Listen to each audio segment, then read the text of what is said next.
ध्यान के समय हमने वो बात बताई थी कि हमें ध्यान के पहले अथवा ध्यान करने वाले को पहले अपने दोषों का निरीक्षण करना चाहिए।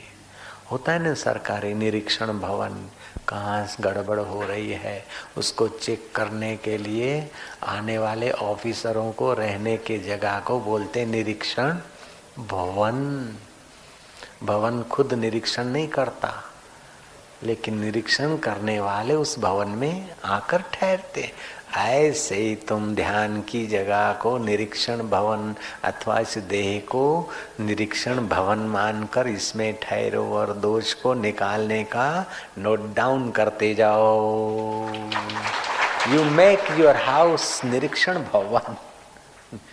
तुम्हारे मकान को, देह रूपी मकान को निरीक्षण भवन बना दो।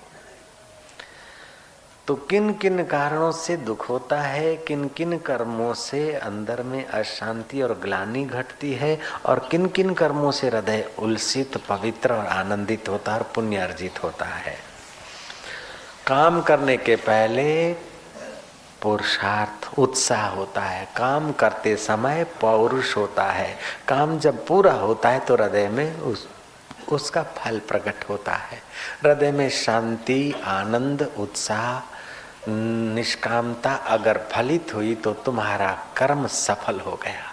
हृदय में ग्लानि, थकान और मुंह दिखाने जैसा भाव, किसी को मुंह नहीं दिखा सकते ऐसा भाव प्रकट हुआ, अपना कृत्य किसी के आगे वर्णन नहीं कर सकते ऐसा अगर हृदय में फलित हुआ तो समझ लेना कि कर्म में पाप हुआ है। कुर्सी फल नहीं है, लड्डू फल नहीं है, और आज जो घी का सीरा या कैसा बना है वो फल नहीं है। फल है तुम्हारे हृदय में क्या फलित होता है। तुम सत्कर्म करो, और जरूरी नहीं कि सत्कर्म का यश उसी समय मिल जाए। सत्कर्म करो और अखबार में आ जाए या फूल हार तुमको डाल दिए जाए या कुछ हो जाए, कोई जरूरी नहीं। सत्कर्म स्वयं सत्य होकर तुम्हारे हृदय में सुख शांति का फल पैदा करेंगे, और असत्कर्म स्वयं दुखदायी होकर तुम्हारे हृदय में पंच करेंगे। अभी नहीं तो बाद में करेंगे। कहते हैं कि औरंगजेब जब मरने पड़ा तो उसको बड़े अंदर से कुछ छुरे लग रहे थे, मानो अपने कृत्यों के, पाप कृत्यों के 3 छुरे उसको बार बार हृदय को विदीर्ण कर रहे थे। एक तो अपने बाप को जेल में डालकर राजगद्दी पे बैठा तो बाप के साथ अन्याय करने का जो दुष्कृत्य था उस समय समझ में नहीं आया, लेकिन मृत्यु के समय कलेजा कोरा जा रहा था। दूसरी बात, शर्मद नाम के फकीर का आदर करने की बजाय उसने अनादर कर दिया था, हत्या करवा दी थी अपने राजमद में। धर्म अंधता के कारण मंदिर फंदिर तोड़वा, ये दुष्कृत्य उसके हृदय को कोर कचोर के खा रहे थे। और तीसरी बात, एक नंगा फकीर बैठा था, परमहंस। औरंगजेब गुजरा है वहां से और कहता कि बेशरम बाबा, एकदम नंग धड़ंग बड़ा साधु का बच्चा हो गया, कुछ तो शर्म रख, शहंशाह आ रहे, पसार हो रहे। वो परमहंस संत ने कहा, राम राम मूर्ख, तू मुझे पहचानता भी नहीं। मेरे पास उड़ने को क्या है, कहाँ है कि मैं ओढ़ूं। बोला ये कंबल तो पड़ा है। बोले नालायक, इस कंबल से तो मैं तेरे पाप को ढक रहा हूं। अब ये कंबल उड़ता हूं तो तेरे पाप प्रकट हो जाते। जो तूने शर्मद की हत्या की वो देख, उसका पाप इधर खादुर बदुर हो रहा है। और उठा के देखा तो कुछ खटपटा, वो साधु का संकेत और साधु का अपमान मृत्यु समय उसके हृदय को विदीर्ण कर रहा है। ऐसे आपने कोई बढ़िया से बढ़िया कार्य किया है, उस समय किसी ने धन्यवाद नहीं दिया और उस समय फल आपको विशेष दिखा भी नहीं, फिर भी मरते समय भी उस सत्कृत्य की खुशबू, ठंडक और सत प्रेरणा और प्रभु के प्रीति का रास्ता खोलकर प्रभु तक पहुंचा सकता है। बंबई के कुछ साधकों ने मैंने उनको कहा भी नहीं, मैं सोच भी नहीं सकता। बम्बई के कुछ साधक ने, एक दो साधक ने विचार किया हो, कुछ भी किया, अपना जो साहित्य है उसका अनुवाद कराना शुरू कर दिया, किताब छपा दी। अब एक किताब, दो किताब, 3, 4, 5 किताबें छपाकर मराठी में उसने चालू कर दिया। खैर उसको आर्थिक बदला तो भगवान ने दे ही दिया होगा, और नहीं भी दिया होगा तभी भी कोई चिंता मुझे नहीं है। वो तो छपता छपाता करता कराता रहता है परमात्मा सब। ऊंझा के भक्त शिबिर अમને આપો, शिबिर अમને આપो, विद्यार्थी शिबिर अमे करिए, मोटा भाइयों शिबिर अમને सेवा आपो। अब हम उनका नाम ले न ले, ऊंझा के, सिद्धपुर के, हम कुबेर नगर के, यहाँ और भी साधक सेवा करते हैं। खाली ऊंझा ही नहीं है अथवा खाली कुबेर नगर नहीं है। जो लोग भी सीधे अनसीधे, प्रसिद्ध अप्रसिद्ध इस दैवी कार्य में सेवा करते हैं, हो सकता है कि उनको शोभा यात्रा में कल नहीं बैठने को मिला हो। जय श्री कृष्ण। गई रात्रि विनोदी वरघोड़ो હતો, विनोदी वरघोड़ा हुआ था रात्रि को। जिसको बैठना है वो बैठ भी सकता है, रथ मौजूद है, बैठ लेना। जयराम जी के। लेकिन वो आपके चित्त को थोड़ा प्रोत्साहन और विनोद देने के लिए हुआ। आश्रमों में और गुरुद्वार पे सत्कर्म करने वाले की प्रशंसा नहीं की जाती, प्राय बहुत बहुत तो हृदय पूर्वक उसको आशीर्वाद मिल जाते, कभी कभी उसको थोड़ा सा प्रोत्साहन बढ़ाने के लिए शाबाश मिल जाती है। प्रशंसा तो खुशामद खोरों के पास होती है, जयराम जी की। और ऐसे खुशामद खोरों की प्रशंसा तो ले लेके सब लोग बूढ़े हो गए। કેટલાય ઉદ્ઘાટન કર્યા હશે તમે લોકોએ, કેટલી જગ્યા અતિથि विशेष થયા હશો, પણ એ શું ટક્યું? इसीलिए मेरे साधकों को बाह्य वाहवाही की इच्छा नहीं रहे ऐसी मेरी मान्यता है, और वे चाहते भी नहीं होंगे ऐसा मेरा अनुमान है। राम परवाना भेजिया वाचत कबीरा रोए, क्या करूं तेरी वैकुंठ को जहां साध संगत नहीं हो। और ऐसी साध संगत की सेवा जिन सेवाधारियों को मिलती है, मैं एक बात को सुनकर बड़ा खुश हुआ। दुबई का जो आ रहा था वासु, आगे बैठने के लिए सेवाधारी ने रोक दिया और वासु चुपचाप रुककर वहीं बैठा। वासु को मैंने कहा कि क्यों आए नहीं? बोले सही मैं तो आना चाहता था आगे उधर बैठ के सत्संग, लेकिन सुबह 5 बजे का आया, थोड़ा सा लेट हो गया तो मेरे को सेवाधारी ने रोक दिया, तो फिर मैं क्या करूं, मैं वहीं बैठा।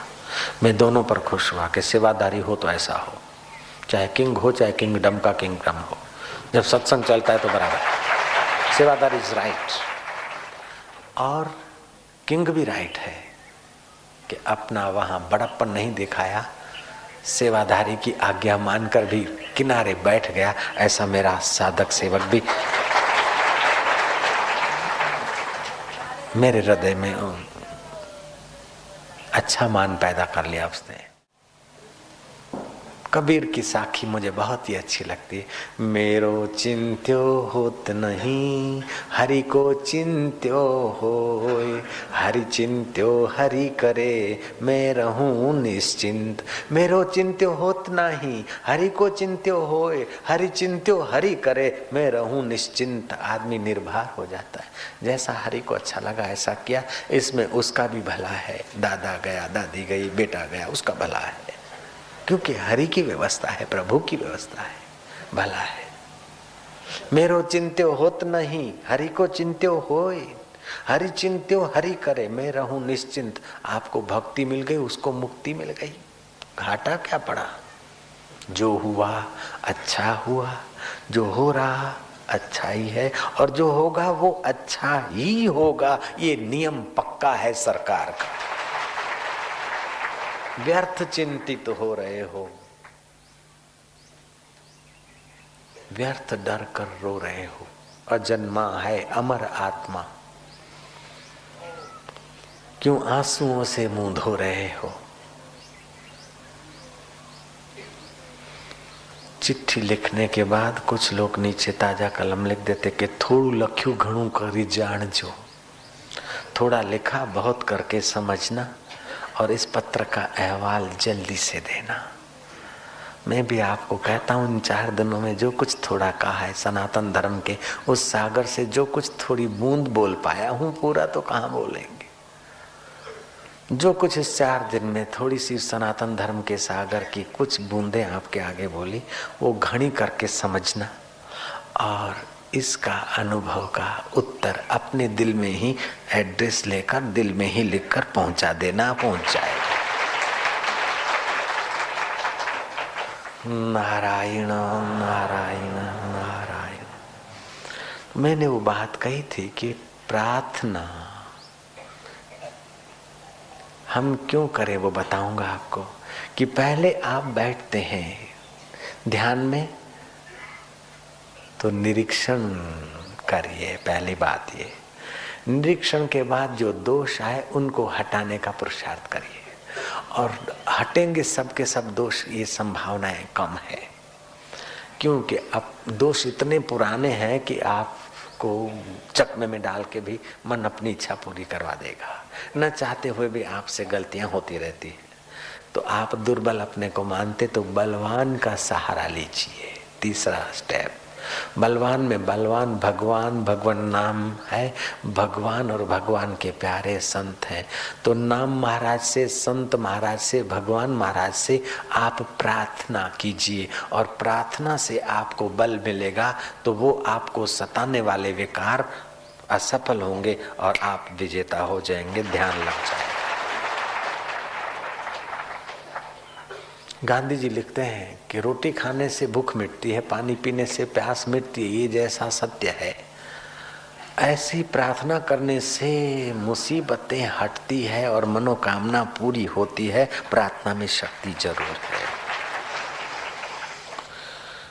तू हिम्मत बढ़ाए जा, राह में चलते रहो, मंजिल मिल जाएगी। एक कवि कहता है, राह में चलते रहो मंजिल मिल जाएगी। अरे तकदीर बदलना चाहते हो तो तकदीर बदल जाएगी। राह में चलते रहो मंजिल मिल जाएगी। मुकद्दर बदलना चाहते हो, तकदीर बदलना चाहते हो तो तकदीर बदल जाएगी। इसीलिए चिंता मत करो, चिंतन करो। चिंता से मति कमजोर होती है और शुद्ध परमात्मा चिंतन से मति पुष्ट होती है। नारायण नारायण। जिसको केवल आध्यात्मिक प्रश्न, केवल साधना के बारे में प्रश्न पूछना हो, वे 2, 5, 10 मिनट में 2-4 साधक पूछ लें, ताकि आम लोगों को भी मिल जाएगा तो मिल जाएगा। प्रश्न उत्तरी प्रकार अलग अलग प्रकार के होते हैं कि सभी साक्षात्कार है, ईश्वर साक्षात्कार बोलते हैं, आत्मा साक्षात्कार बोलते हैं, ये जरा। हाँ, ईश्वर साक्षात्कार, प्रभु साक्षात्कार, ब्रह्म साक्षात्कार, आत्म साक्षात्कार। साक्षात्कार का मतलब है बस साक्षात। जैसे आप, अरे मैं तो आपको याद कर रहा था, आपका साक्षात्कार हो गया, आप आ गए। तो भगवान के श्री विग्रह की प्रार्थना करते करते भगवान साकार रूप में जब आते हैं तो भगवान का साकार दर्शन भी कह सकते, साक्षात्कार भी कह सकते। निर्गुण भगवान की उपासना करने से आत्मा का साक्षात्कार होता है, और यही आत्मा ब्रह्म रूप से है तो परमात्मा का साक्षात्कार माना जाता है। ठीक है, चलो बोलो। हाँ, कई यूनिवर्सिटी में बढ़िया छो। हाँ, जोर से सवाल वहीं खड़े खड़े पूछो, हाथों को ऐसा करके बोलो माइक जैसा।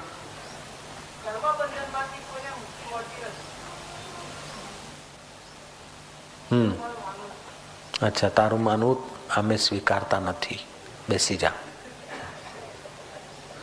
કર્મ બંધનમાંથી કોઈને મુક્તિ મળતી નથી એવું મારું માનવું છે। વ્યક્તિગત માનવાની કોઈ કિંમત હોતી નથી। शास्त्र सम्मत, भगवत सम्मत, युक्ति युक्त बात हो। ये बात युक्ति युक्त भी नहीं है, शास्त्र सम्मत भी नहीं है, संत सम्मत भी नहीं है और भगवान सम्मत भी नहीं है।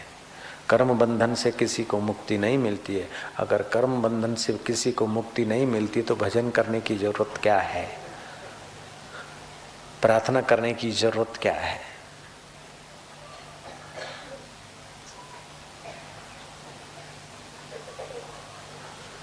बुद्धू सिंह ये सुन ले। यथा धांसी समिद्धो अग्नि भस्मसात कुरुते अर्जुना ज्ञान अग्नि दग्ध कर्माणि। कर्माणि कर्मणो कर्मणाओ कर्माणि बहुवचन है। पहले के, अभी के और बाद में जो होंगे सब जलकर भस्म हो जाते हैं। तारू मानू तारी पाए पाछू।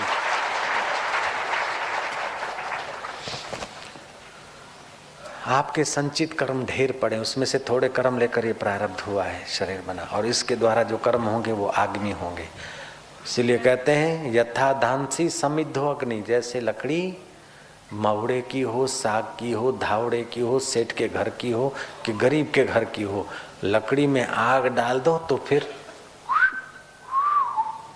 यथा धांसी समिद्धो अग्नि भस्मसात कुरुते अर्जुना ज्ञान अग्नि दग्ध कर्माणि। कर्मणा नहीं, कर्मणो नहीं, कर्म कर्मणो कर्माणि। यथा धांसी समिद्धो अग्नि भस्मसात कुरुते अर्जुना ज्ञान अग्नि दग्ध कर्माणि भस्मसात कुरुते तथा। जैसे लकड़ी के ढेर को आग जलाकर भस्म कर देती है, ऐसे आत्म परमात्मा का ज्ञान से भी कर्म जलकर भस्म हो जाते, और भक्ति भी कर्मों को क्षीण कर देती है। ये शास्त्र है, वो भगवान की बात आई। अब मैं तुमको शास्त्र की बात बताता हूँ। भगवान बोले हैं, वो भी शास्त्र में है, गीता शास्त्र है, शस्त्रातिथि शास्त्र, जो हमारे मन बुद्धि को अनुशासित करके गिरने से बचाकर मुक्ति के तरफ ले चले, उन ग्रंथों को शास्त्र कहते हैं। फिर भले ने ईश्वर की और समिति का शास्त्र हो, उन शास्त्र का जितना आदर मान करके रखा जाता है उतना ज्ञान ठहरता है। कई लोग बोलते हैं 3 रुपया ने पुस्तक वाँची और मुंह में थूक लगाते किताब को पलटते जाते हैं, मूर्ख। तो शास्त्र का अनादर करता है तो फिर क्या तेरे को ज्ञान ठहरेगा? ऐसे रख देंगे, ऊंधा वाड़ देंगे। हमारे आश्रम में एक लड़का रहता है, तो वो किताब पढ़ेगा ना, यूँ करेगा, वहाँ रख देगा, वहाँ रख देगा। तो इतने साल हो गए, इतने किताब पढ़े, लेकिन रंग नहीं लगा उसको। शास्त्र का आदर नहीं करता ना, रंग नहीं लगा। कपड़े को तो इसने रंग लगाया हिम्मत करके, लेकिन दिल को रंग लगाने के लिए मेरे को हिम्मत करनी पड़ती है, फिर भी मैं सफल नहीं हो रहा हूँ। क्योंकि ये जब सहयोग देगा तब मैं सफल होऊंगा इसको रंगने में। विद्यार्थी जब सहयोग देगा तब मास्टर सफल होता है ना उसको पास करने में। तो आप लोग मेरे को सहयोग देना, कुल मिला के समझ गए ना, तब मैं सफल होऊंगा, नहीं तो नहीं हो सकता हूँ। तो आप सहयोग दोगे ना? ठीक है, थैंक यू, धन्यवाद। अच्छा, अब बात आई शास्त्र का आदर करना चाहिए, ये भी आपने समझ लिया। तुलसीदास जी में बोलते हैं, मेटत कठिन कुअंक भाल के, भक्ति कठिन कुअंक, कुअंक माना दुखद प्रारब्ध को भक्ति मिटा देती है। बोले भक्ति इतने इतने लोगों ने किया फिर भी उनको बीमारी हुई, दुख हुआ। अरे मूर्ख, बीमारी हुई, दुख दिखा, लेकिन उनके हृदय को दुख ने चोट नहीं की। मंद और तीव्र कर्मों को तो भक्ति दूर भगा देती है, तर तीव्र को भक्ति स्मूथ बना देती है, सहने की शक्ति ले आती है। प्रारब्ध वेग से कर्म आते हैं अवश्य भावी जो होते हैं, जिसको होनी बोलते हैं, जन्मेजय की नाई। अब देखिए, परीक्षित राजा के कर्म ऐसे थे कि ऋषि के द्वारा श्राप हो गया और परीक्षित को कर्म का फल भोगना पड़ा। तक्षक ने काटा। ये कर्म के सिद्धांत के अनुसार सही बात है कि कर्म का फल भोगना पड़ता है, ये सही बात है। लेकिन उन्हीं लोगों को भोगना पड़ता है जो कर्म में ही रत है, जिनको आत्मज्ञान का रास्ता नहीं मिला अथवा भगवत भक्ति या भगवत प्रसाद का सहारा नहीं मिला, उन्हीं के लिए है यह। उसके साथ हम आपकी बात की एक और भी पुष्टि करते हैं कि मंद कर्म और तीव्र कर्म तो आदमी जला देता है, पुरुषार्थ से बदल देता है, लेकिन तर तीव्र कर्म का फल तो भोगना पड़ता है। ये हम आपकी सम्मति कर रहे हैं, जय जय, प्रश्नकर्ता की सम्मति कर रहे हैं। फिर हम शास्त्र की सम्मति कर रहे हैं कि इतना होने पर भी तर तीव्र प्रारब्ध का अवश्यम भावी कर्म भोगना पड़ता, ये बात होने पर भी भक्त को हमेशा भगवान पर नजर होती है, इसलिए प्रारब्ध वेग से कड़वे फल उसको खाने पड़ते, तभी भी वो देखता है कि भगवान परम दयालु है, मेरे को दुख देकर मेरे पाप दूर कर रहे हैं और सुख देकर विषाद दूर कर रहे हैं, भगवान कितने दयालु हैं। तो उसको भक्ति रस हृदय में होने से कर्म के फल का प्रभाव ही नहीं पड़ता है। मेटत कठिन कु अंक भाल के यथा धांसी समिद्धो अग्नि। वो ज्ञानी अपने को ज्ञान अग्नि से शुद्ध बुद्ध ब्रह्म मान लेगा, संचित कर्म जल जाएंगे, प्रारब्ध कर्म स्वप्ने की नहीं भोग रहा है और आगामी कर्मों के लिए उसको बनता ही नहीं। वो ज्ञानी कर्म तो करेगा सत्कर्म, लेकिन जो उसकी सेवा पूजा और उसके दैवी कार्य में भागीदार होंगे, ज्ञानी के शुभ कर्म उनके हिस्से बिखर जाएंगे। और ज्ञानी के द्वारा कभी कभी कठिन कर्म भी हो जाते हैं, डांट दिया, कुछ चलते फिरते हो गया, कोई ऐसा हो गया पाप कर्म या किसी जन्म का यहाँ भी, तो जो उसकी निंदा करते हैं वो उनके जिम्मे हो जाते हैं। ज्ञानी निर्लेप नारायण जो ताकि सेवा करे संचित सुकृत सो देत। ज्ञान हुआ तो अनेक जन्मों की भक्ति सेवा पुण्य दान संचित किया, तभी तो भगवान का दर्शन हुआ इसी जन्म में। तो जो उनकी सेवा करते हैं संचित सुकृत वे ले जाते हैं, और जो उसमें दोष दृष्टि करते हैं पाप कर्म वे उठा ले जाते हैं। ज्ञानी अपना निर्लेप हो जाता है। इसलिए कर्म के सिद्धांत से देखें तो कर्म का फल अवश्यम भावी भोगना ही पड़ता है। ज्ञान और भक्ति के सिद्धांत से कर्म तीन प्रकार के, मंद तीव्र तर तीव्र। मंद कर्म और तीव्र कर्म अपने पुरुषार्थ से और श्रेष्ठ पुरुषों की कृपा से मिटाए जा सकते हैं। तर तीव्र कर्म भोगने पड़ते हैं, लेकिन फिर भी उन तर तीव्र कर्मों को, चाहे पाप कर्म हो चाहे शुभ कर्म हो, भोगना है। तो ज्ञान होने पर या भक्ति रस होने पर पुण्य कर्म के फल का सुख तुम्हें बांधेगा नहीं, आकर्षित नहीं करेगा, और दुख तुमको सत्य बुद्धि नहीं देगा। कर्म में फल देने की ताकत है, लेकिन उसमें सत्य मानो या उसको मिथ्या मानो ये तुम्हारे हाथ की बात है। इसलिए दोनों पक्ष अपनी अपनी जगह पर बहुत ठीक है। अगर कर्म का फल नहीं मिट सकता होता तो ये सब पुरुषार्थ करने की क्या जरूरत। इसलिए सुकृत बढ़ाते जाओ, दुष्कृत का प्रभाव मिट जाता है, कम हो जाता है।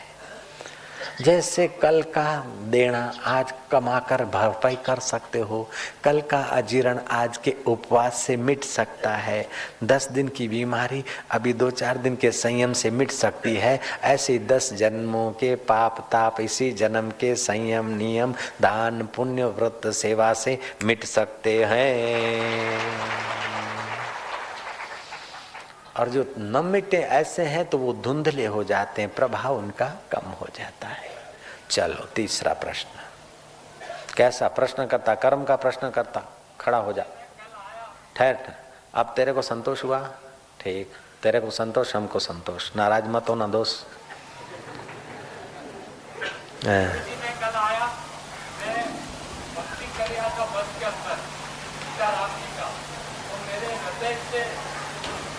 मैं धीरे भक्ति कर रहा था तो मेरे हृदय से जोर से आवाज आ रही है, तो मैं घबरा गया, कंपानी टूट गई। ये अनुभव कैसे हो?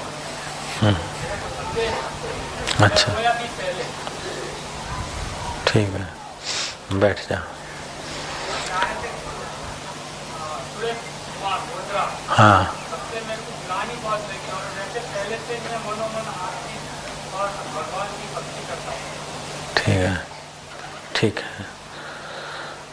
देखो, बस में आ रहे थे गोधरा से या कहीं से भी, जोर से सीताराम का नाम निकल गया। तो पहले से आश्रम की भक्ति करते थे, संपर्क में रहे होंगे। तो जहाँ पर प्राण शक्ति जागृति का, जहाँ पर जो व्यवसाय होता है उस धरती पर उसके वाइब्रेशन होते हैं, ये बात मानना पड़ता है।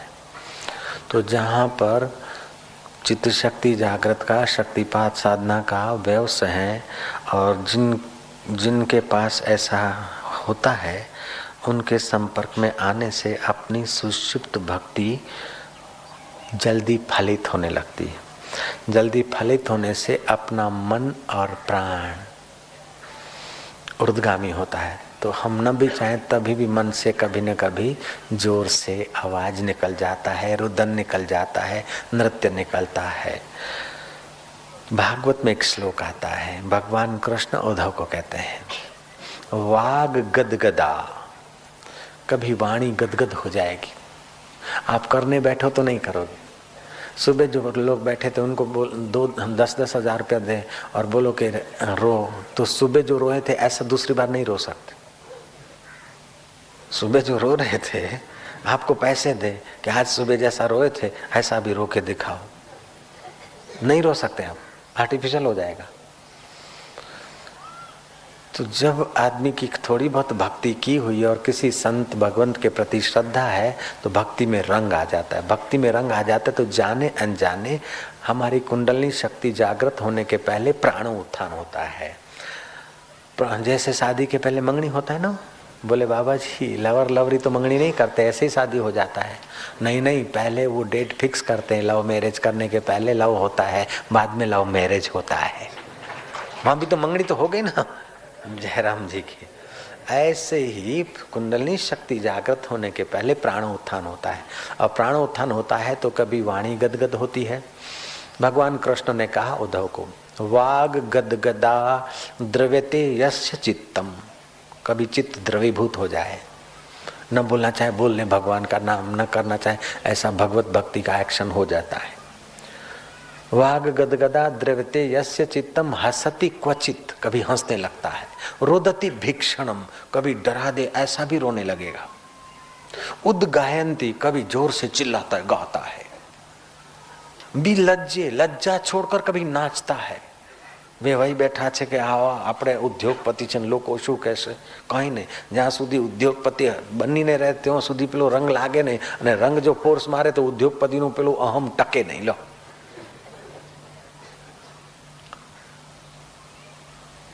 वाग गदगदा द्रव्यते यस्य चित्तम हसति क्वचित रुदति भीक्षणम उद्गायंती बिलज्जे, लज्जा छोड़कर नृत्यंती च, नाचता है। मद भक्ति युक्तो, मेरे भक्ति से युक्त, मेरे माना केवल अर्जुन के रथ पे बैठा नहीं, मेरे माना मैं होकर जो हृदय में सबके बैठा है। मद भक्ति युक्तो भुवनम पुनाति, ऐसा जो मेरा भक्ति युक्त साधक है वो भुवनों को पुनाति माना पवित्र करता है।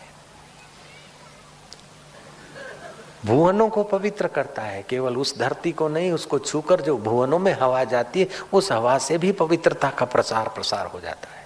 वो चौथे प्रकार का भक्त। एक तो भीख मांगने के लिए भक्ति करते राम राम राम राम, दूसरे होते हैं ईमानदारी से करते और भोग मिलता है तो उसी में रुक जाते हैं, तीसरे होते छुप कर करते हैं, और चौथे जो हैं जिनकी भक्ति ऐसी पूरी हो गई, जग गई कि उनके संपर्क में हजारों लोग नाचने लगते हैं, हजारों लोगों की उन्नति होने लगती है, उनको छूकर हवाएं जाती है वो भी काम करने लगती है।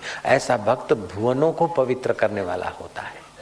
भुवनम पुनाति, ऐसे पुरुषों के लिए कबीर ने कहा, तीर्थ नाए एक फल, संत मिले फल चार, सतगुरु मिले अनंत फल। कहत कबीर विचार, तू विचार करते जाओ। गणित तो हमारे पास है नहीं, कंप्यूटर के बाप की ताकत नहीं कि कितना गिन सके वो, ऐसा अनंत फल होता है। कंप्यूटर तो नश्वर आंकड़े बता सकता है, और वो अनंत फल पूर्ण मदह, 10 करोड़ में से रुपया निकालो तो वो आंकड़ा टूट जाएगा, रुपया डाल दो तो आंकड़ा बदल जाएगा। लेकिन ये पूर्ण मद तो ऐसा है, अनंत तो ऐसा है कि पूर्ण मद है, इतना सारा निकला फिर भी पूर्ण, फिर वापस डाल दो पूर्ण, आधा निकालो तो भी पूर्ण, पूरा निकालो तो भी पूर्ण। जैसे इस महाकाश में से कुम्हार घड़े बनाकर घटाकाश निकालता है तभी भी महाकाश पूर्ण, घड़े फोड़कर महाकाश डाल देता है घड़े में तभी भी महाकाश पूर्ण। हाउस बनाते हैं, महाकाश में से थोड़ा आकाश ले लेते अपने हाउस में तभी भी आकाश पूर्ण है। और मठ बनाओ, घट बनाओ, पट बनाओ, फिर भी आकाश पूर्ण ही पूर्ण है। ऐसे वो जिस चिदाकाश परमात्मा, पूर्ण परमात्मा ने ऐसा पूर्ण आकाश बनाया है तो वो कैसा पूर्ण होगा। तस्य तुलना के न जायते, उसकी तुलना कैसे करोगे। उसमें तो मिल जाती है मति, बिखर जाती है लवण की पुतली, मति वृत्ति मिटकर रितम भरा प्रज्ञा होकर प्रकट होती है। चलो बस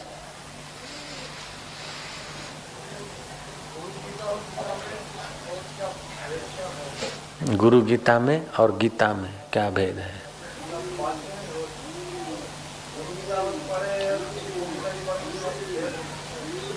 कौन सी गीता? भगवान कृष्ण की गीता। भगवान कृष्ण की गीता में और भगवान शिव की गीता में क्या फर्क है? ये आप सवाल पूछते हैं, बार बार पढ़ो तो पता चल जाएगा क्या फर्क है। हाँ? शिव गीता क्या कहती है और कृष्ण गीता क्या कहती है, ये तो पढ़ने में फर्क आ जाता है। हाँ, अच्छी तरह से पढ़ना। अपने परिवार में अगर कोई नास्तिक है, हाँ, तो आस्तिक कैसे बनाएगा? अपने परिवार में कोई नास्तिक है तो अगर अपने से छोटा है तो हृदय में करुणा रखो उसके लिए, बराबरी का है तो मैत्री रखो, और अपने से बड़ा है तो विनय रखो। वो आपके इस व्यवहार से इम्प्रेस होगा, आस्तिक हो जाएगा। एक बात। दूसरा उपाय है कि वो व्यक्ति सोया है तो उसके मस्तिष्क के पीछे एक नजर, साधक है, रोज ऐसे अभ्यास करना चाहिए भगवत भक्ति ध्यान का। बोले रोज अभ्यास क्यों करें महाराज? तो रोज स्नान क्यों करें? 2 दिन स्नान न करो तो इतने दिन स्नान करा, अब 2 दिन नहीं करे तो क्या घाटा है? तो देखो स्नान नहीं करते तो अनुभव हो जाता है ना शरीर का कचलापन, मैलापन। तो ऐसे ही साधक है तो रोज अभ्यास करे। तो 5 मिनट किसी भगवान गुरु की मूर्ति के सामने एकटक देखने का अभ्यास करे।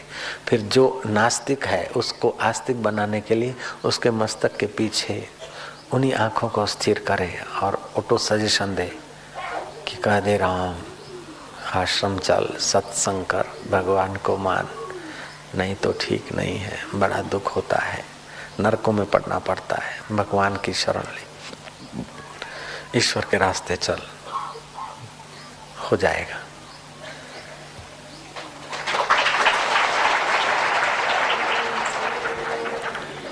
अच्छा हो जाएगा तो मैंने कहा, लेकिन इसमें नहीं भी होगा ये भी कहता हूँ, क्योंकि आप कहेंगे अच्छा देखो होता है, 1 दिन 2 दिन 4 दिन करा और हृदय में रहा कि होना तो मुश्किल है। बाबा ने कहा हो जाएगा, अच्छा करके देखते हैं, तो फिर नहीं होगा। हो जाएगा, आपका भी अंदर हस्ताक्षर हो, बल हो, तब हो जाएगा। अंदर संदेह रहेगा तो फिर ज्यादा दिन लगेंगे और संदेह मिटेगा तभी होगा, तभी होगा आपके प्रभाव से। और वैसे ईश्वर की लीला से भी हो सकता है अपने आप, उसके पुण्य प्रकट हो तभी भी हो सकता है अपने आप, उसको चोट लगे तभी भी हो सकता है, वो किसी शमशान में जाए तभी भी हो सकता है, उसको घाटा पड़े या उसके मित्र उसको दगा दे तभी भी हो सकता है, उसको प्रॉब्लम आ जाए तभी भी हो सकता है। और ये होता ही है, ऐसा होता ही है। बड़े से बड़े नास्तिक को समय पाकर आना ही पड़ता है। बड़े से बड़े सुविधा संपन्न, बड़े से बड़े संसार में रमे हुए व्यक्तियों को भी कहीं न कहीं वो परमात्मा प्रॉब्लम करके, चोट करके लगा देता है ठीक रास्ते गाड़ी। ये तो हमने देखा है। अरे जेठानंद तुम तो क्या बोलते हो? हम बोलते भगवान का जप करो या सिगरेट नहीं पियो, चाय नहीं पियो। बोले तेरे को अकल नहीं, जा बोल के चाह। मैं चाह बोलने जाता था जेठानंद सेठ के लिए, लाओ सिगरेट ले आओ, सिगरेट लेने जाता था। अभी वो ही आकर कथा में बैठता है बेचारा, बदल गया ना। फिर देर सबेर होता है। इसका मतलब ये नहीं कि आप घर में कोई नास्तिक है, ये भजन नहीं करते, उनको कैसे बदले। उनको बदलने में आप मुसीबत मोल न लें। तुम भक्ति में जमकर लग जाओ, वो अपने आप बदलेंगे। तुम अगर उनके बदलने में लग गए तो वो भी गांठ बांध दे के नहीं बदलते। तुम बदलना चाहे वो नहीं बदलते, तो तुम वो हो जाएंगे, वो तुम हो जाएगा। फिर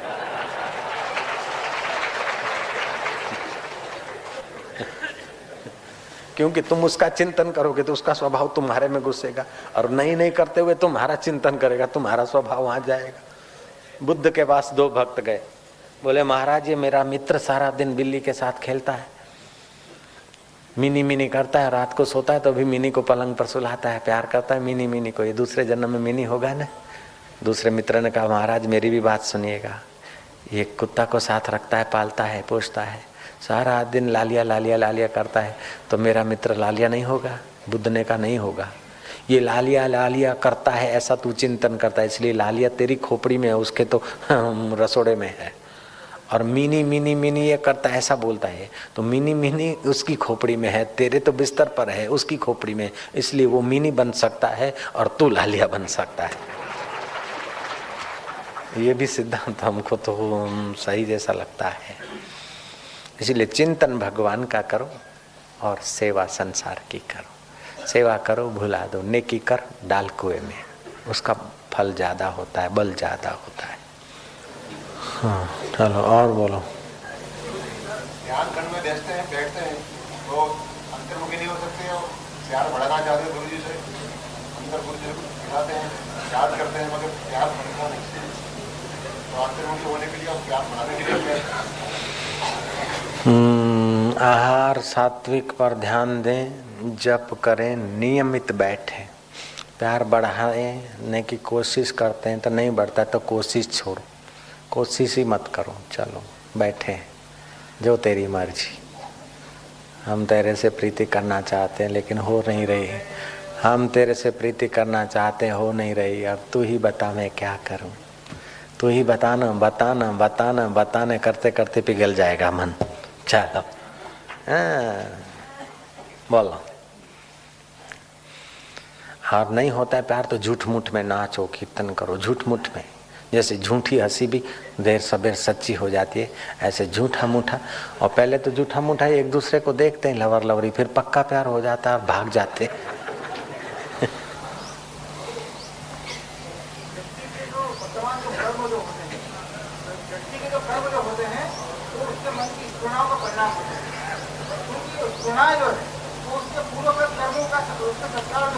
पूर्वकृत होता है, वातावरण का होता है, इस समय का भी होता है। हाँ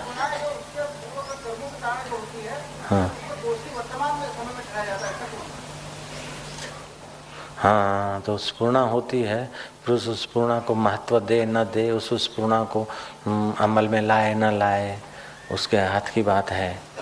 अगर और दोषी उसको नहीं ठहरावे तो स्फूर्णा को कहाँ पकड़ के सजा देंगे? जज, न्यायाधीश, पुलिस स्फूर्णाओं को कहाँ पकड़ने जाएगा? वो तो जब दोष होगा जिस शरीर से उसी को पकड़ेगा ना।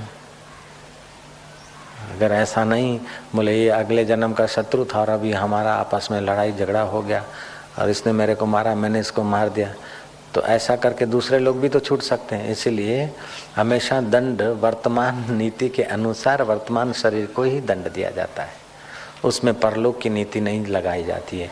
लौकिक जगत में लौकिक नियम और दंड होता है, लौकिक व्यवहार में, लौकिक जगत में परलोक की नीति नहीं लगाई जाती है कि अगले जन्म का मेरा। एक होटल पे लिखा था कि चाहे कितना भी भोजन लो, चाहे कितनी भी चीज खाओ पियो, पैसा देने की फिक्र मत करना, बिल तुम्हारे पोते देंगे। होटल का बिल तुम्हारे पोते देंगे, आप फिक्र मत करना। तो गया एक आदमी और खूब डट के खाया पिया, जब बाहर निकला तो होटल के मालिक ने बिल दे दिया। बोले लिखा है बिल पोते देंगे। बोले आपका बिल तो पोतों से लूंगा, तुम्हारे दादे का बिल है इसलिए ये दे दो। तुम्हारा दादा जो खा के गया वो है, तुम पोता हो ना।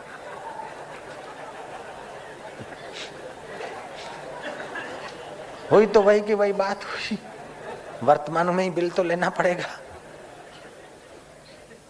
હવે આ ક્યાંથી ગોખી આયા છું કે આ ભાઈ પ્રશ્ન પૂછશે ને આપણે હાલશું? બોલો,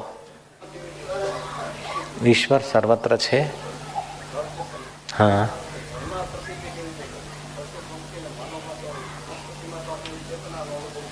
હા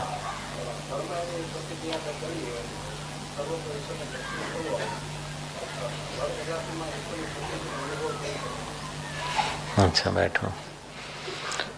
अच्छा, जड़ में चेतन में परमात्मा है, हरिव्यापक सर्वत्र समाना।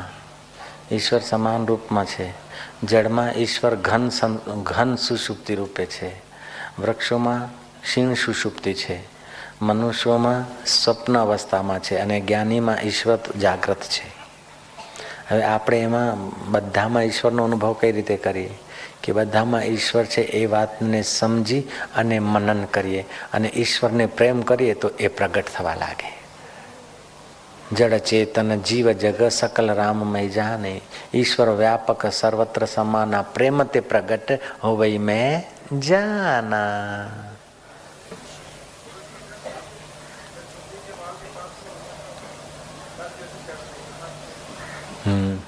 ठीक सवाल पूछा.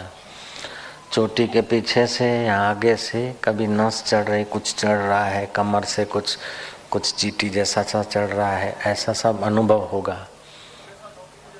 हाँ हाँ हाँ हाँ. तो कभी कभी तो ऐसा भी होगा कि जैसे कागज पर आयरन के लोहे के छोटे छोटे कण रख दिए और नीचे मैग्नेट घुमाया तो वो कैसे कण प्रभावित होंगे ना.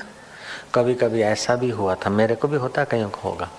कभी कभी ऐसा होगा कि आपके मस्तक में मानो भीतर कुछ ऐसा घूम रहा है कि बाल आपके खड़े हो जाए, ऐसी यूं चेष्टा हो रही है. इससे वो 7वां केंद्र जब शुद्धिकरण होता है तो उस समय ऐसा सब होता है. और ज़रूरी नहीं कि पहला केंद्र शुद्ध हो बाद में 7वां जाए, या पहले दूसरा हो फिर तीसरा. जिस समय भी वो चित्त शक्ति जहाँ भी उसको जो केंद्र साफ सुथरा लगता है वो प्राण शक्ति वहाँ ही काम करने लगती है. जिस समय हम जिस केंद्र में विशेष रूप से होते हैं उसी केंद्र में क्रियाएं होने लगती है. तो कभी वो हमारी प्राण शक्ति इधर से चढ़कर यहाँ, फिर यहाँ जो रुकावट है उसको धक्का मारने के लिए आसन कराएगी. यहाँ कुछ रुकावट है तो जीभ तालू में जाएगी, अथवा शरीर में जो भविष्य में रोग होने वाला है नस नाड़ियों में तो अभी निकालने के लिए शरीर में से आसन होंगे, मुद्राएं होंगी, एक्शनें होंगी. जब वो कुंडलिनी शक्ति जागृत होती है तो आप कल्पना नहीं कर सकते, ऐसे नृत्य अपने आप होने लगेंगे, गीत गूंजने लगेंगे. कभी हास्य निकलेगा, कभी रुदन निकलेगा, कभी शरीर यूं घूमेगा, फिर उतना ही दूसरी एक्शन होगा. कभी आप यूं हाथ अपने आप, आपकी इच्छा भी नहीं होगी, आप हिलाएंगे, फिर थोड़ी देर के बाद दूसरा भी हिलाएंगे. अर्थात तुम्हारे शरीर को स्वच्छ करने के लिए, नाड़ियों को शुद्ध करके तन को निरोग बनाने के लिए वो आद्य शक्ति कुंडलिनी शक्ति तुमसे अलग अलग क्रियाएं करवाएगी. कभी तुमको लगेगा कि आप पाताल में जा रहे, भारी हो गए. कभी लगेगा आकाश में उड़ रहे. कभी ध्यान करते समय बहुत भय लगेगा, डरना नहीं. और कभी तो भूख ही ना लगे, 2 दिन 4 दिन 10 दिन. और कभी तो ऐसी भूख लगे कि खाओ. आनंदमयी माँ को तो ऐसी भूख लगी कि 73 आदमी की खीर और पूड़ी चट कर दिया एक दिन में.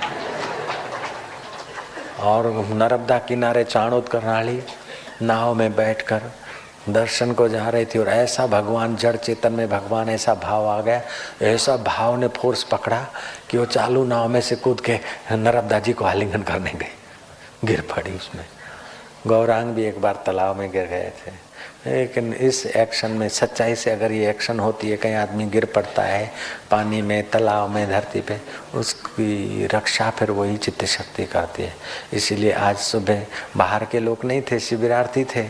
दोपहर को तो मैं बोलता हूँ कि एक दूसरे को रोको, कभी कभी बोलता हूँ कोई किसी को नहीं रोकेगा. तो कोई किसी को नहीं रोकेगा, कोई रोता है, कोई ऐसा. तो नारायण नाचता कभी इधर उधर, ये लोग घबरा रहे थे कि अभी टक्कर लगी, लेकिन नारायण बिल्कुल पूरा अपने आप को भूलकर सब कर रहा था, हो रहा था उसका. तो उधर घास में गिरा, उधर गिरा, पाइपलाइन पर टेढ़ा पड़ा, यूं करा. और किसी को तो दया भी आ रही थी कि वे बंद करो, बेचारा ने कहा बंद करो. और हम अंदर गए, हमने पूछा कुछ थकान बकान है, तो बोले नहीं, आज तो बहुत स्फूर्ति है, बहुत मजा है, बहुत आनंद आ रहा था. एक ध्यान है चक्र ध्यान. हाथ फैलाकर आंखें खुली रखो और घूमो. इतना घूमो कि घूमने वाला अपना ईगो भूल जाए. और जोर से घूमोगे तो क्या करोगे, चक्कर आएंगे, गिर पड़ोगे. लेकिन जब तुम नहीं होगे और गिरोगे तो कुछ तुमको चोट नहीं लगेगी विशेष रूप से. और जब तुम संभल कर गिरोगे तो चोट लगेगी. ऐसा प्रयोग मैंने कराया था. उस समय आश्रम के इतने मकान नीचे नहीं बने थे, ऐसे ही थी बेखड़े. तो ऐसा मैंने कहा था, चालू करवाया ध्यान. ये मंडप भी नहीं था, मैदान था. नड़िए की 2-3 कुटियाँ थी, इधर छोटी मोटी गौशाला थी. ऐसा 150-200 शिविरार्थी रहे, ऐसी व्यवस्था, ऐसी शिविर थी, स्टार्टिंग थी। तो एक लड़की सच्चे हृदय से घूमती घूमती घूमती घूमती घूमती घूमती, मैंने कहा घूमो बस, कहाँ गिरोगे तुम ना सोचना, कैसे गिरो ये याद नहीं रखना, घूमो ऐसा कि तुम खड़े न रह पाओ, गिर जाओ, अपनी तरफ से गिरना मत और घूमने में कसर रखना मत। तो एक मेडिकल स्टूडेंट था, उसने ये बात पकड़ ली कि घूमेंगे और गिरेंगे तो लगेगा नहीं, ये कैसे हो सकता है, अच्छा मैं तो ट्राई करूँगा। तो घूमा घूमा और धीरे से गिरा तो उसको फ्रैक्चर हो गया, बिल्कुल पक्की बात है। और इंदु नाम की लड़की, अभी शायद इधर होगी या नहीं, वो घूमी घूमी घूमी और इस बेखड़ से, जहाँ ये बगीचा है उससे आगे की बेखड़, मकान बने हुए उसके भी थोड़ा सा ऊपर, वहाँ से नाचते घूमते घूमते गिरी और घंटों भर किसी को पता नहीं चला।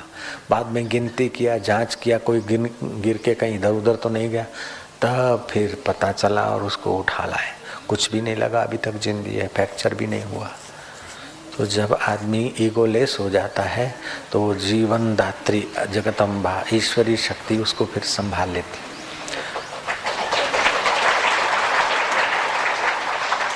प्रार्थना करते करते आदमी अपने प्रयत्न शून्य हो जाता है, सच्चे हृदय से प्रयत्न करते करते आप खो जाता है, प्रार्थना फल जाती।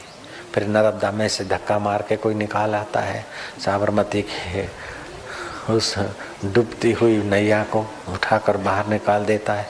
बेटी और बेटा, बेटी और बाप को, शिवलाल का बेटा रमेश और उसकी बेटी रमेश की बेटी, दोनों को निकाल दिया। पहले तो फांफू करते थे, छोकरी हाथ से गई, पानी पी गया, हे भगवान हे भगवान हे बापू करते करते खो गए। तो फिर ऐसा प्राय भगवान की कृपा, जुदा जुदा जगह पर काम करने वाली एक ही शक्ति है। ऐसा बोलो हो। आत्म साक्षात्कार करने के लिए एक साधक को कौन-कौन सी बातें ध्यान में रखनी चाहिए? ये तो मैं रोज बोलता हूँ हजूर, चलो रोज बोलता हूँ। ईश्वर की और पुस्तक पढ़िए, जीवन रसायन पढ़िए, इंद्रियों को संयत रखिए, साधुओं का संग करिए, भगवान नाम का जप करिए, विलासी और विकारी लोगों के साथ अपने को मत तोलिए, ऊंचे भगवान के भक्त और संतों के तरफ दृष्टि रखिए, तो साक्षात्कार में मदद मिलेगा। हाँ भांजे,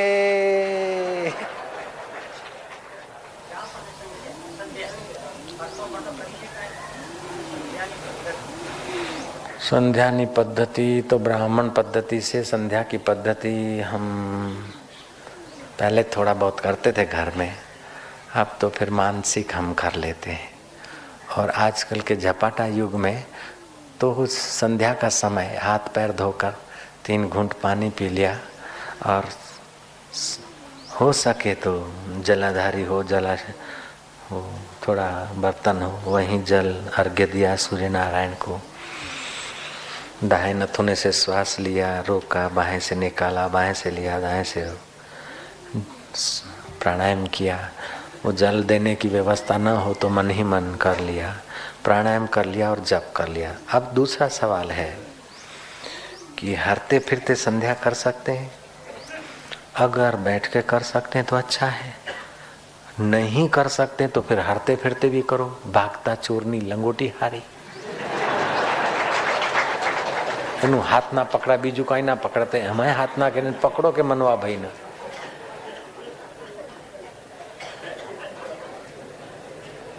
સગવડિયું સંધ્યા છે।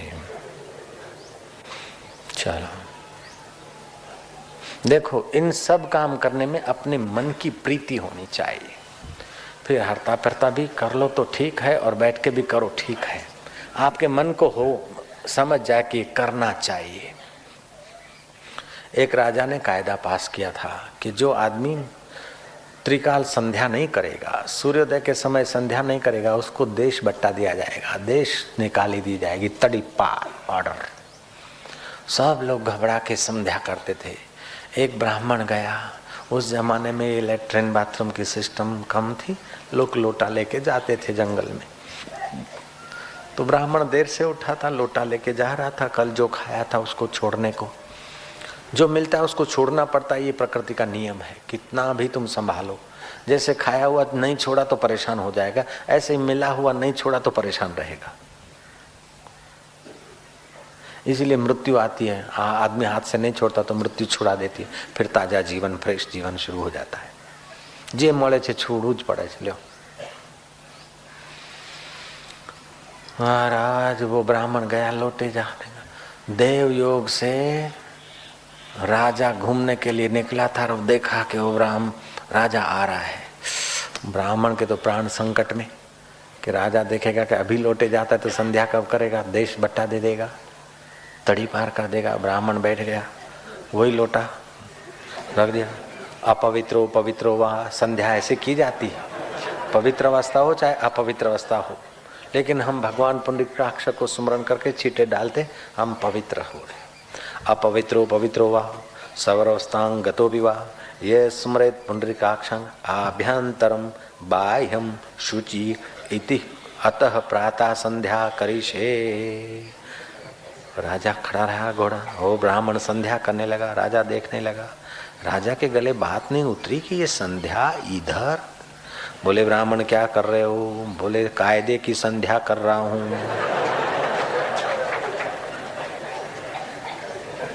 दिल की संध्या तो स्नान करने के बाद करूंगा, लेकिन अभी दंड मिलेगा नहीं करूंगा, तो ये कायदा छाप संध्या है हमारी, मैं कर रहा हूँ। राजा खुश हो गया, बोले सच बोले हो, धन्य हो ब्राह्मण तुम। हाँ जी। तो जो लोग संध्या घर में रह के करना चाहते हैं और सुविधा है, उनको हाथ पैर धोकर, हो सके तो स्नान करें, नहीं तो हाथ पैर धोकर 3 आचमन ले लें और फिर आचमन वाले हाथ भी धो लें, झूठे न रहे। फिर पानी चहूँ और छाटे। अपवित्रो पवित्रो वा सर्वस्तांग गतोपिया ये स्मृत पुंडरीकाक्षं आभ्यंतरम बाह्यम शुचि।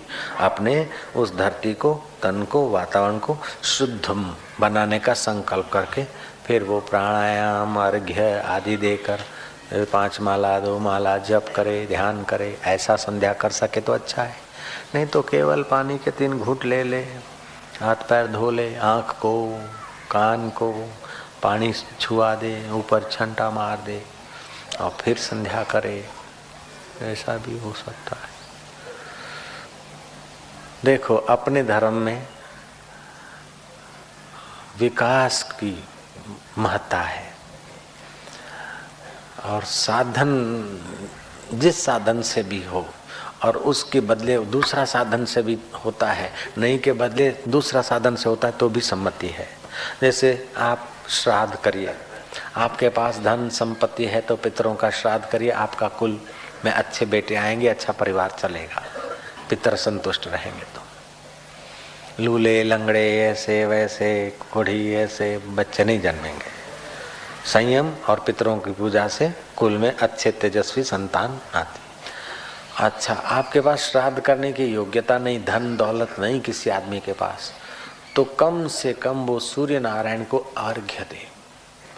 अगर अर्घ्य देने की भी व्यवस्था नहीं है, लोटा नहीं, कुछ नहीं और पानी भी नहीं, मरुभूमि में है, तो महाराज रेती बालू लेकर सूर्य नारायण को अर्घ्य दे दे और फिर हाथ ऊंचे कर दे कि मेरे पास अभी कुछ नहीं, कृपा करके मेरे पिता को श्राद्ध का पुण्य अर्पण करके उनकी सदगति करिए। आपका काम बन जाएगा, उनका भला हो जाएगा। आपको ये पता है कि शिव जी को नाड़ा छड़ी पहरा कर आप उनको वस्त्र दान करने का पुण्य कमा लेते, खुद टेरिकॉटन पहनते और शिव जी के लिए 10 पैसे के नाड़ा छड़ी से काम चल जाता है कि नहीं चल जाता है? बस यही तो है व्यवस्था, सनातन धर्म की महत्ता है। बजा दिया अपना होठों का शंख, आवाहनम न जानामि, पान के पत्ते पर रख दिया सुपारी, गणानाम पति गुंगवाहा, निधिपति गुंगवाहा, महेश्वरी गुंगवाहा, अथवा गुड़ के गणपति बना दिए। हर गणपति की षोडशोपचार से पूजा हो रही है और ब्राह्मण बोलता है कि अब भगवान के लिए भोग लाओ। यजमान बोलता है कि महाराज मेरी पत्नी मासिक धर्म में आ गई, अब मैं बनाना जानता नहीं, अब क्या करूं महाराज, धर्म संकट है। ब्राह्मण बोलता है चिंता मत कर बेटा, मैं अभी व्यवस्था करता हूँ। 250 ग्राम गुड़ के गणपति बनाए थे और गणपति का पेट तो बड़ा बनाना ही पड़ता है पहले से। उस ब्राह्मण ने गणपति के पेट का ऑपरेशन किया, थोड़ा सा गुड़ निकाल दिया और पान के पत्ते पे रख दिया। मधुरम प्रियम गणपति, ओम पानाय स्वाहा व्यानाय स्वाहा उदानाय स्वाहा। हे भगवान स्वीकार कीजिए मधुर भोजन। हाथ जोड़ो, प्रार्थना करो, भगवान भोग लगाओ। अब यजमान जानता है कि गणपति अगर सर्दियों में मैं पूजा कराता हूँ तो गणपति के वो गुड़ का चिक्की बन सकता है, बनाएगी पुजारण, अथवा तो गर्मियों में गणपति जी का ये गुड़ है वो दाल में जाएगा। ये समझते हुए सुपारी पुजारण के मुंह में जाएगी या तो और कुछ होगा। ये समझते हुए भी उस यजमान को अगर उसमें श्रद्धा है तो श्रद्धा से अहम पिघलता है और मन की पूजा की भावना से मन पवित्र होता है, काम बन गया। ये हिंदू धर्म ने बड़ी हिम्मत की, बड़ा साहस किया इसने, और धर्म इतना साहस नहीं कर पाए। सनातन धर्म ने बड़ी हिम्मत की, भगवान को नारी रूप में माना और सर्वेश्वरी माना। विश्वम्भरी चिदावली आदि शक्ति जगदम्बा एका माई जगत वियाई, 3 चेले प्रवाण, ब्रह्मा विष्णु महेश भी शिष्य उसके। ऐसा महत्वपूर्ण भगवत तत्व को मान लिया, भगवती में माँ के रूप में। कारण ब्रह्म को भगवती मान लिया और कार्य ब्रह्म को ब्रह्मा विष्णु महेश की जगह पे रख दिया। ये इसी धर्म ने हिम्मत किया है। आपके बहुत सारे प्रश्नों का समाधान हुआ होगा। 2 मिनट ध्यान करिएगा।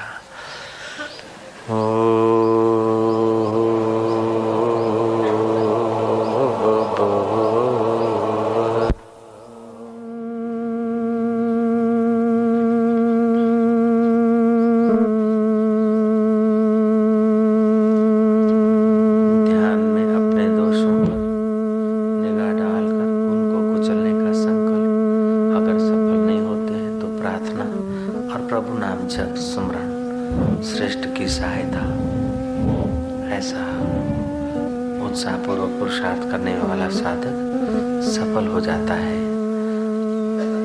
पूजा का मतलब है संकल्प को साकार करना। कोई भी भाव की अभिव्यक्ति बिना वस्तु के नहीं होती, इसलिए जल का लोटा शिव जी को अर्पण करते या सूर्य नारायण को अपने भाव की अभिव्यक्ति, संकल्प की अभिव्यक्ति। संकल्प की अभिव्यक्ति बिना वस्तु के नहीं होती, इसलिए ये वस्तुएं भगवान के आगे हम अर्पित करते हैं। दुन्वी आकर्षण और कपट साधक की सारी साधना नष्ट कर देता है। सच्चाई और आकर्षण रहितपना अयोग्य व्यक्ति में सारी योग्यताएं ले आता है और योग्य व्यक्ति को बिल्कुल जल्दी से परम पद का अनुभव करा देता है। आकर्षण रहित जगत का और निष्कपट स्वभाव। कपट वाले का सब मिट्टी में मिल जाता है और निष्कपट की मिट्टी भी सोना बन जाती है। हरि ही हो।